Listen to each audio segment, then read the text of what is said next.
Hello বন্ধুরা, তো মেয়ে দেখো কি করছে। দেখো বন্ধুরা, তো পকোড়া করছি, চিকেন পকোড়া। আর আগে করেছি বাঁধাকপি পকোড়া। দেখো বাঁধাকপি পকোড়াটা। তো দেখো বাঁধাকপি পকোড়াটা ও খায়নি, তো খাবে চিকেন পকোড়াটা, তাই ধৈর্য আর ধরছে না। তো নিজে থেকেই গরম পকোড়া কড়া থেকে তুলতে শুরু করে দিয়েছে।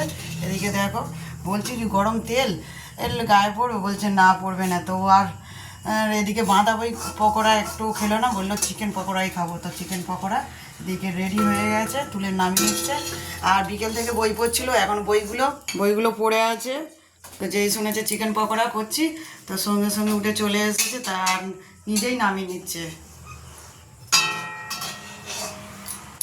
তো পকোড়াগুলো নামিয়ে নিয়ে এসে ফের দেখো সাজিয়ে ফেলছে থালার মধ্যে। তো বাঁধাকপির পকোড়াগুলো ধারে দিয়েছে আর চিকেনগুলো মাঝখানে দিয়েছে। তো গরম, এদিকে খেতে পাচ্ছে না। সাজানোটা তো কেমন হলো বন্ধুরা অবশ্যই কমেন্ট করে জানাবে। সে তোমার খাওয়া শুরু করো। আমি তো আগে থেকে বাঁধাকপি পকোড়া খেতে শুরু করে দিয়েছিলাম ঘর থেকে, গরম গরম। মেয়ে খায়নি, তো এখন চিকেন পকোড়া খাচ্ছে। খুব গরম, আস্তে আস্তে খাও, খুব গরম।